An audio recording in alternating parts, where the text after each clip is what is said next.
Hello friends, welcome you all. मैं शिवांगी सिंह आपको delight IAS में बहुत बहुत स्वागत करती हूँ। आज हम क्लास नंबर 12 का लास्ट चैप्टर लेंगे, क्लास चैप्टर नंबर 7, परियोजना कार्य के लिए सुझाव। देखिए फ्रेंड्स, ये एग्जाम्स के प्रोस्पेक्टिव से बहुत ज़्यादा रेलेवेंट चैप्टर नहीं है, बट स्टिल ये आपके एनसीईआरटीज में है, so I am going to cover it. But still आपको मैं ये बता दूं, देखिए ये जो चैप्टर का जैसे नेम ही है ना, परियोजना कार्य के लिए सुझाव, इसको पढ़ने से एक बेसिक अंडरस्टैंडिंग आपको बनेगी, ताकि कभी भी कोई रिसर्च का टॉपिक आप चूज करते हैं या किसी परियोजना पे भी काम करते हैं, आगे ऑफकोर्स आप जब बनने वाले हैं ऑफिसर, है ना, तो किसी परियोजना पे भी कार्य करते हैं तो कुछ बेसिक फंडामेंटल्स हैं जिन्हें आपको ध्यान रखना चाहिए, ताकि क्या हो कि अगर उस परियोजना में इन फ्यूचर कोई प्रॉब्लम आए या शोध में किसी तरह की कोई प्रॉब्लम आए तो वो कैसे आप उसको टैकल कर सके, कैसे उन समस्याओं से निपट सके। ठीक है, तो कोई भी परियोजना है या कोई भी रिसर्च है तो सबसे पहले आखिर क्या हमारे मन में आएगा कि वो जो भी टॉपिक है वो टॉपिक उसका क्या है ना, उसका क्वेश्चन क्या है, यानी वो शोध प्रश्न क्या है।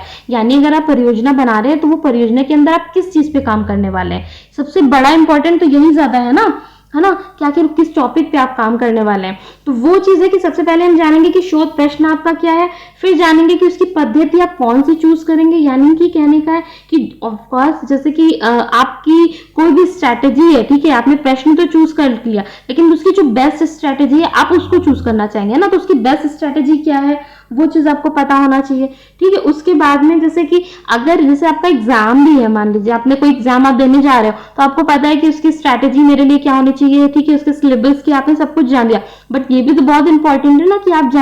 जाने कि आपका उस एग्जाम से लेकर के अभी से लेकर उस एग्जाम तक के बीच का टाइमिंग आपके पास कितना बचा है। तो क्या होगा कि आपकी स्ट्रैटेजी बूस्ट करेगी। अगर बहुत कम टाइम है तो आप स्मार्ट वर्क ज्यादा करेंगे, करेक्ट है। तो वो चीजें कि अनुसंधान के लिए आपके पास समय की मात्रा कितनी ज्यादा है, उसके लिए आपके पास संसाधन कितने ज्यादा है। यानी कि जैसे आपका एग्जाम है तो आपके पास उस टीचर की अवेलेबिलिटी है या नहीं है, अच्छे नोट्स अवेलेबल है या नहीं है, उन सबके साथ साथ अगर आपको मतलब जो भी चीजें आपका डिपेंड करता है कि परियोजना है या फिर एग्जाम है, तो उसके लिए आपके पास लोग या उसके लिए जो सामग्री है, ठीक है, उसकी अवेलेबिलिटी कितनी ज्यादा है। ठीक है, उसके अलावा आपकी परिस्थिति कैसी है, ठीक है, जहां पे आप कार्य करने वाले, क्योंकि ये भी कहीं ना कहीं इफेक्ट डालती है आपके परियोजना पे। तो उसके बाद में आप प्रत्यक्ष आपका प्रेक्षण, यानी कि आपकी नजर रहनी चाहिए हमेशा, ठीक है, कि कार्य सही जा भी रहा है या नहीं। उसके अलावा आपको सर्वेक्षण करना पता होना चाहिए। सर्वेक्षण मतलब क्या, आप सर्वेक्षण क्या होता है कि हम प्रश्नावली बनाते हैं, क्वेश्चंस देते हैं, उन क्वेश्चंस के बेसिस पे हम ये जानने की कोशिश करते हैं कि आखिर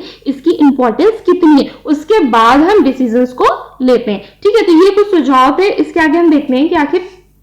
कैसे क्या होता है ये सर्वेक्षण प्रणाली। देखिए सर्वेक्षण प्रणाली ये होती है कि इसमें जो है ना बहुत बड़ी मात्रा में हम लोगों से क्वेश्चंस पूछते हैं। ठीक है, उसमें जो है मतलब मौखिक भी पूछते हैं और लिखित भी पूछते हैं। मौखिक मतलब 1 to 1 जाकर के जैसे कुछ क्वेश्चंस पूछना, ठीक है, कि आखिर ये कैसे हो, जैसे सर्वे करते हैं ना कुछ वो चीजें, तो वैसे। और उसमें लिखित भी पूछते हैं, यानी कि लिखित कैसे, जैसे हम फॉर्म के बेसिस पे दे देते हैं, कुछ लोग फॉर्म दे देते हैं, सबमिट कर देते हैं बहुत बड़ी संख्या में, और फिर हम उसको ले लेते हैं, उसके आंसर्स के बेस पे हम फिर क्या होता है एक डिसीजंस निकालते हैं उस करंट सिचुएशन का। तो यानी ये मौखिक भी होता है, लिखित भी होता है, ये बड़ी संख्या में लोग इसमें क्वेश्चन पूछते हैं। इसका प्रॉफिट ये है कि बहुत बड़ी जनसंख्या एक साथ कवर हो जाती है, हम उनके जो विचार होते हैं तो हम जान सकते हैं। तो ये बहुत इंपॉर्टेंट इसलिए होता है किसी परियोजना के लिए, ताकि हमें ये पता रहे कि आखिर हम जिस परियोजना पे कार्य करना जा रहे हैं, अगर वो मान लो बड़ी परियोजना है, तो हमें पता रहे ना कि आखिर लोगों की डिमांड क्या है, जरूरत क्या है, उस हिसाब से हम अच्छा सा कार्य कर सकते हैं, है ना। इसमें हानि क्या होती है कि इसमें क्वेश्चन ना पूर्व निर्धारित होते हैं, ये किसकी प्रॉब्लम होती है। जैसे कि मान लीजिए आप कहीं मौखिक जाकर के क्वेश्चन पूछ रहे हैं, है ना, तो उसमें आपने कुछ किसी को कुछ बता रहे हैं, ठीक है, लेकिन आपने मान लीजिए कि वो चीज से ज्यादा अच्छा उनकी तरफ से कोई रिप्लाई आ गया जो आपको लगा अरे हाँ भाई ये पॉइंट्स तो हमने सोचे ही नहीं, तो वो फेरबदल ना इसमें नहीं हो सकता है। जो सर्वेक्षण करते हैं, सर्वेक्षण में एग्जैक्टली जो क्वेश्चंस लिखे आप वही पूछते हो और उसी का आंसर पाते हो। मान लो आपने फॉर्म के बेसिस पे लिखित सर्वेक्षण कर रहे हो, उसमें क्या हुआ कि कुछ लोगों को वो प्रश्न समझ में आया तो उन्होंने लिख दिया, किसी को समझ में नहीं आया तो फिर, है ना, तो उस तरीके का कुछ प्रॉब्लम्स होती है जो इसमें होती है, इससे ना हानि होती है जो है। और क्या होता है कि इसमें बदलती हुई परिस्थिति नहीं शामिल होती है, यानी इसमें पास का कुछ नहीं लेना देना, फ्यूचर का कोई लेना देना नहीं। जिस टाइम सर्वेक्षण हो रहा है उसमें जो करंट सिचुएशन है उसी को इसमें कवर अप किया जाता है, ठीक है। इसके आगे क्या देखते हैं कि साक्षात्कार ऑब्वियसली बात है, एग्जाम्स की प्रिपरेशन कर रहे हैं तो आई होप आप में से मोस्ट ऑफ द पर्सन जानते हैं कि साक्षात्कार क्या होता है, बट स्टिल ये इस परियोजना को लेकर के अगर हम सोचें,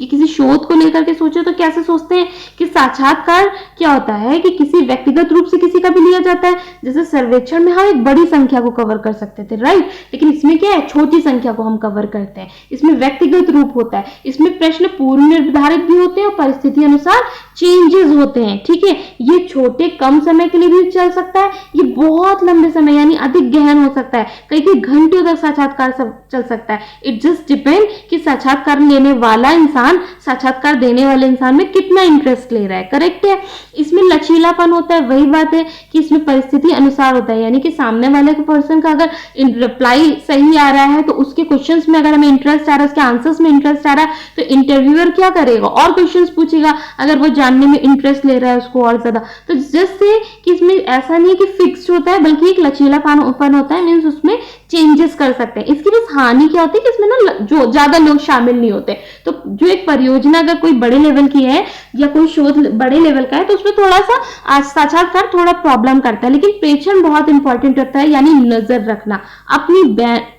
एक बारीकी पैनी नजर जिसको बोलते हैं वो रखना बहुत ज्यादा इंपॉर्टेंट होता है। क्यों होता है, देखिए पैनी नजर रखना दैट इज ठीक है, लेकिन ये इंपॉर्टेंट क्यों है, ताकि आपको ये पता चल सके कि आप जो कार्य कर रहे हैं ना वो रेलेवेंट है भी या नहीं, या वो कितना रेलेवेंट है, ठीक है। ऐसा तो नहीं है कि कई बार आप जैसे किसी कार्य को कर रहे हैं लेकिन वहां पे सिचुएशनल कुछ ऐसी सिचुएशन घटित हो रही है कि आपको लग रहा है कि नहीं भाई अब ना जो अब सिचुएशन घटित हो रही है उसके अकॉर्डिंग ना हमें कुछ चेंजेस करने चाहिए अपने प्रोजेक्ट में, ठीक है। वो भाई इन्वायरमेंटल हो सकता है, किसी तरह का आपको लॉस लग गया, अचानक से बाढ़ आ गई, अचानक से किसी लैंडस्लाइड हो गई, या फिर मान लीजिए किसी तरह का कोई सोशल वहां पे प्रॉब्लम हो गया है, ठीक है, एक बड़ी गैदरिंग में कोई दंगा हो गया है, समथिंग कुछ भी ऐसी चीजें हैं, या मान लीजिए कोई बीमारी आ गई तो समथिंग आपका कुछ प्रोजेक्ट हेल्थ से रिलेटेड ही चल रहा था तो you have to think about this कि हाँ ठीक है अभी मेरे को इसमें चेंजेस करना है, ठीक है। तो वो एक चीज है, तो उसमें क्या होता है कि आपकी हमेशा परिस्थिति जो वर्तमान होती है वो बहुत इंपॉर्टेंट हो जाती है। Just take example of it कि अगर मान लो आप कोई पार्क डिजाइन कर रहे हो या पार्क का कोई प्रोजेक्ट है या किसी तरह का कोई अभ्यारण्य का प्रोजेक्ट है, समथिंग कोई ऐसा प्रोजेक्ट है जो फैमिली ओरिएंटेड बहुत ज्यादा है, ठीक है, लेकिन आप कुछ ऐसे वो प्रेमिसेस पे बनवा रहे हो उस प्रोजेक्ट को कि आसपास इसके साथ साथ एक बड़ा हब है इन्वायरमेंटल का, ठीक है। तो आपको क्या लगेगा कि भाई ठीक है यहाँ पे हम शायद टूरिस्ट को भी अट्रैक्ट कर सकते हैं, तो आप क्या है वहां की करंट सिचुएशन के अकॉर्डिंग आप उसमें कुछ चेंजेस करने लगोगे। तो दैट इज समथिंग कि आपका प्रेक्षण वहां पे बहुत इंपॉर्टेंट पड़ जाता है, चाहे वो आपका प्रोजेक्ट हो, चाहे वो रिसर्च हो, इवन चाहे आपका एग्जाम भी हो, ठीक है। टाइम टू टाइम आपको चेक करना बहुत जरूरी रहता है कि आप सही डायरेक्शन पे जा भी रहे हो या नहीं जा रहे हो, कैसे चेंज करते हो, चेक करते हो। ऑफकोर्स आप अपने प्रीवियस ईयर क्वेश्चन को सॉल्व करते हो या फिर आप किसी तरह कोई ग्रुप पार्टिसिपेशंस करते हो, आप किसी तरह की कोई टेस्ट देते हो, है ना, तो समथिंग की वहां से आपको एक क्लैरिटी मिलती है कि हाँ आप सही रास्ते पे हो। और क्या होता है कि कई बार हम प्रोजेक्ट्स बनाने में ना एक से अधिक परिस्थिति पद्धति का सम्मिश्रण करते हैं। व्हाट इज दिस एक से अधिक पद्धति का सम्मिश्रण, देखिए क्या होता है कि जैसे कि आप take example of newspaper and TV. क्या होता है कि अगर हम न्यूज़पेपर या टीवी की अगर हम जो बदलती स्थिति हो रही है ना, अगर उस पर हम रिसर्च करते हैं तो क्या होगा, आप सर्वेक्षण भी करोगे, आप उसमें ऐतिहासिक पद्धति भी अपनाओगे। सर्वेक्षण करने का मतलब ये है कि आप उसमें ये जानने की कोशिश करोगे कि इसमें आपकी करंट सिचुएशन क्या जा रही है, ठीक है, और आप ये जानने की कोशिश करोगे कि इतिहास की सिचुएशन क्या थी जिससे ये चेंजेस आए, यानी कि आप जो है इसमें एक सर्वेक्षण भी कर रहे हैं, ठीक है, सर्वेक्षण भी कर रहे हैं और इसके साथ साथ क्या कर रहे हैं, आप इसकी ऐतिहासिक पद्धति यानी कि हिस्टोरिकल पॉइंट ऑफ व्यू भी लेंगे, ठीक है। तो ये चीजें हैं। तो उसके आगे हम देखते हैं कि आखिर क्या चीजें हैं। देखिए एक बहुत छोटा सा टॉपिक, इसको जल्दी जल्दी लेंगे कि जब छोटी कोई शोध परियोजना होती है ना तो हमें क्या क्या चीजें ध्यान रखनी चाहिए कई बार, या उसके कोई अगर जैसे कोई परियोजना है तो उसके कुछ विषय है, टॉपिक्स है, तो यहाँ पे कुछ एग्जाम्पल्स आपको दिए। उसके बाद में देखिए कहीं जब आप एक ऑफिसर बन जाते हैं या कुछ काम करते हैं तो वो आपके एक्सपीरियंस और आपके इन्हीं बेसिक्स के पॉइंट को ध्यान रखते रखते एक माइंडसेट ऑलरेडी क्रिएट होने लगता है, जब आप करेंट्स वगैरह से भी अपडेट होने लगते हैं ना कि हाँ मेरी कोई अगर प्रोजेक्ट पे हम काम कर रहे हैं या किसी तरह का कोई रिसर्च है तो कुछ कुछ सर्टेन विषय हैं जिन्हें देख लेना चाहिए, अगर वो उस चीज से रिलेट कर रहे हैं, उस प्रोजेक्ट से रिलेट या नहीं, या फिर कोई भी अगर वो सर्टेन वही प्रोजेक्ट है तो ठीक है, हमें उस पर इस तरीके के पॉइंट ऑफ व्यू को भी सोच लेना चाहिए। तो वो है यहाँ पे एक छोटा सा ओवरव्यू है कि ठीक है, अगर आप सार्वजनिक परिवहन जैसे पढ़ते हैं, देखते हैं, इससे रिलेटेड अगर आपका कोई प्रोजेक्ट है या आपने ऐसा कोई विषय है तो आप सोच सकते हैं कि आखिर इस परिवहन की क्या आवश्यकता है, ठीक है, इसमें जो है क्या इसमें निर्भरता यानी लोगों की डिपेंडेंसी कितनी है, किन लोगों की कम डिपेंडेंसी है, किन लोगों की ज्यादा है, यानी कौन से एज ग्रुप वाले लोग ज्यादा पब्लिक ट्रांसपोर्टेशन में बिलीव करते हैं, ठीक है, कौन लोग कम करते हैं। पहले देखिए हिस्टोरिकल पॉइंट्स भी देख सकते हैं कि रिक्शा, तांगा ये सब बहुत चल रहा था, आज इसका रूप कितना ज्यादा चेंजेस हो गए है ना। अब फ्यूचर में ये कुछ और बन जाएगा है ना, हमारे माइंडसेट में चलता है कि फ्यूचर में तो शायद जैसे भी बहुत सारी ऐसी चीजें चलती, जैसे कि मान लीजिए कि एग्जाम्पल लें कि दिल्ली की जैसे मेट्रो रेलगाड़ी वगैरह है, उसकी जो भी आज देखते हैं हम उस ट्रेन को आज, अगर लेकिन 2050-60 में पता नहीं उसका क्या रूप होगा, ठीक है। तो इस तरीके की चीजें, अच्छा ये सुनने में बहुत इजी लग रहा होगा लेकिन ये इतनी इंटरेस्टिंग चीजें होती हैं कि अगर आप किस पे रिसर्च लिख रहे हैं या अपनी थेसिस बना रहे हैं स्टिल, या फिर किसी तरह का प्रोजेक्ट बना रहे हैं तो इसमें अच्छा इफेक्टिवली आप सोच सके है ना, या बढ़िया से एक साइंटिफिकली उस चीज को समझ सके, तो ये आसान नहीं होता है जब तक आप उसकी हिस्ट्री को, प्रेजेंट को, इन सब के बीच में ना एक रिलेशनशिप नहीं बिल्ड करते हैं। और ये आपको हर एग्जाम में जब आप भी अपना क्वेश्चंस को, आंसर्स को कोट करेंगे यूपीएससी या किसी स्टेट पीसीएस में, तो ये आपको सोचना पड़ेगा। ये सुनने में इजी लगता है but you will have to think about it कि कैसे आप है ना हर क्वेश्चंस को कैसे टैकल करना है उसके हिस्टोरिकल पॉइंट से और उसके प्रेजेंट के पॉइंट से। ये आपके माइंडसेट को ओवरव्यू करेगा। आप इस चीज को ना न्यूज़पेपर में भी डेवलप कर सकते हैं, तो ये बहुत अच्छा इफेक्ट डालेगा आपके आंसर राइटिंग में एंड ऑफ कोर्स आपकी थिंकिंग में भी। मैंने आपको डे 1 में भी बताया था कि society is a chapter, like वहां पे आपको रटना कुछ नहीं है, बस आपको अपनी बेसिक अंडरस्टैंडिंग्स को बिल्ड करते जाना है, करेक्ट है। इसमें क्या है कि सार्वजनिक जीवन में आप संचार, ठीक है, कम्युनिकेशन जो इनके माध्यम, इनकी भूमिका कैसी है। पहले क्या होता था भाई, लोग बात करने की कोशिश क्या करते थे, रेडियो के थ्रू करते थे या फिर किसी मैगजीन्स के थ्रू करते थे, लेटर्स के थ्रू करते थे, ये सब चीजें होती थी ना। आज देखिए कितनी चेंजेस आ गए, टीवी आ गई, इंटरनेट आ गया, मूवीज आ गई, इससे इंट्रैक्शंस होते हैं, न्यूज़पेपर्स हैं, ठीक है, हमारे पास मैसेजेस हैं, सोशल मीडियाज हैं,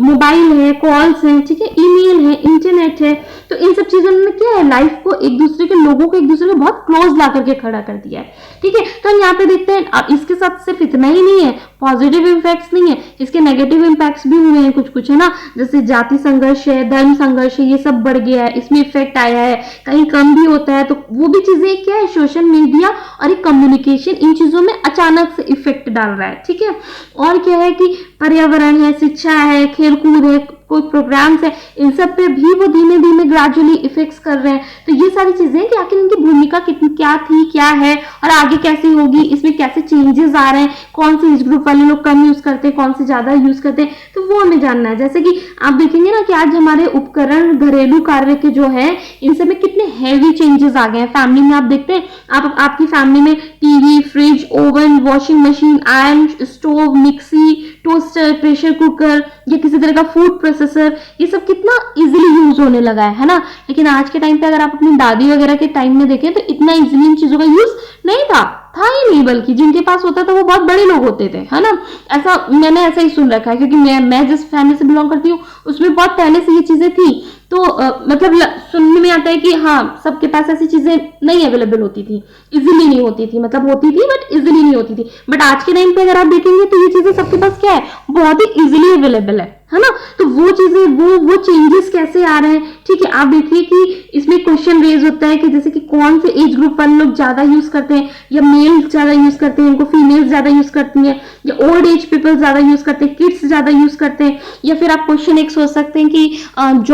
जैसे ये जो मिक्सी है, ग्राइंडर्स है, या फिर फूड प्रोसेसर है, ओवन है, टोस्टर्स है, ये क्विक वाली चीजें या इलेक्ट्रॉनिक गैजेट्स हैं, बहुत सारे आ गए हैं आज किचन्स वगैरह के, इनको बेरोजगार लोग ज्यादा यूज कर रहे हैं कि स्टूडेंट्स ज्यादा यूज कर रहे हैं कि जॉब वाले जो लोग ज्यादा यूज कर रहे हैं। तो जस्ट डिपेंड्स कि ये कुछ कुछ थिंकिंग है जो आप अपने माइंडसेट में क्रिएट कर सकते हैं, करेक्ट है। सार्वजनिक स्थान का उपयोग, यानी कि आप देखिए ना, जब भी कोई पब्लिक प्लेस होता है, ठीक है, तो वो किस किस यूज में आता है। आप अपने माइंडसेट में इस चीज को ना थोड़ा सा सोचिए, इससे क्या होगा कि माइंडसेट भी थोड़ा बिल्ड होगा, है ना, क्योंकि आपकी थिंकिंग पावर भी चेंजेस होगी कि देखिए खाली पड़ी हुई जो जगह रहती है वो कई चीजों से यूज हो सकती है, जैसे कि उसमें लोग छोटी मोटी अपनी किराने की दुकान लगा लेते हैं या छोटे मोटे काम धंधे अपने शुरू कर देते हैं, है ना। आप देखेंगे पार्किंग के लिए वो जगह यूज हो जाती है, शादियों के लिए वो जगह यूज होती है, किसी तरह की पूजा स्थल वहां पे हो जाते हैं, बड़े बड़े धार्मिक कार्यक्रम हो जाते हैं या चीजें। कई लोग उसमें कूड़ा फेंकने का कार्य भी करते हैं कि कूड़ा भाई यहाँ पे फेंक देते हैं चीजें, तो इन सबसे कई बार क्या होता है कि मनमुटाव भी हो जाता है, लड़ाई झगड़ा बढ़ जाते हैं या कभी कभी तो बहुत कॉपरेशन हो जाता है। तो जस्ट डिपेंड्स की सिचुएशंस क्या है, ठीक है। उसके बाद में क्या है कि आप जो विभिन्न आयु वर्ग है इनकी बढ़ती हुई आकांक्षाएं का मतलब क्या है कि देखिए आपने जैसे आप अपने बचपन में आपके कुछ और शायद टारगेट्स थे या कुछ और इच्छाएं थी, अभी कुछ और है, ठीक है। आपकी अगर देखें तो आपके पेरेंट्स से बहुत सारी आपके प्रोस्पेक्टिव्स हैं या आपकी मेंटल सेट्स हैं वो, या फिर आप दोनों के, आपके पेरेंट्स के और आपके जो टारगेट्स हैं उनमें काफी चेंजेस हो सकते हैं, या फिर हो सकता है कि आपके जस्ट एक जनरेशन में ना हो लेकिन आपके और आपके दादा बाबा के बीच में या दादी बाबा के बीच में काफी ये चेंजेस ये दिख सकते हैं आपको, यानी कि सबकी आकांक्षाएं क्या है, बदलती हुई हो सकती हैं, ठीक है। और क्या हम देखते हैं एक वस्तु की जीवनी, वस्तु मतलब कोई भी है, जैसे उसकी कारपेट आप यूज करते हैं, बाइक यूज कर सकते हैं, कार, टीवी, फ्रिज, फर्नीचर, जब कुछ भी आप ऐसा यूज कर रहे हैं, जो भी थिंग है उसकी आखिर क्या इंपॉर्टेंस है, क्या रेलेवेंस है, उसका हिस्ट्री क्या था, अभी उसको कौन खरीदता बेचता है, किसने बेचा, कौन ज्यादा यूज करता है, एक्सेट्रा एक्सेट्रा, जो भी पॉइंट ऑफ व्यू आपके बन सकते हैं। जस्ट वो चीजें आप ना परियोजना के लिए या शोध कार्य के लिए या किसी भी कार्य को करने के लिए ये सर्टेन कुछ कीवर्ड्स हैं जिनको आप ध्यान में रख सकते हैं, ताकि आपका क्या हो, परियोजना वो इफेक्टिवली एग्जीक्यूट हो, उसमें किसी तरह की कोई प्रॉब्लम्स ना आए। इट जस्ट डिपेंड कि आपका वो क्वेश्चन क्या है, यानी कि आपका वो शोध कार्य का जो प्रश्न है वो क्या है, आप किस चीज के परियोजना पे कार्य करने वाले हैं, आपका जस्ट टारगेट क्या है ना। तो ये जस्ट डिपेंड करता है कि आपकी वो प्रश्न, जो पहला वर्ड मैंने आपको बताया था ना, वो प्रश्न क्या है, शोध प्रश्न, उस पर फिर आप कार्य करेंगे और उन सिचुएशन से निकालेंगे, ठीक है। तो ये था आज का आपका चैप्टर और क्लास नंबर 12th का ये आपका लास्ट चैप्टर है। इसके बाद हम दूसरी क्लास नंबर 12 की सामाजिक परिवर्तन वाली जो बुक है उसको स्टार्ट करेंगे। इसकी आप ना प्लेलिस्ट में जाकर के सारी बुक्स को भी कवर अप कर सकते हैं, ठीक है। तो थैंक यू सो मच।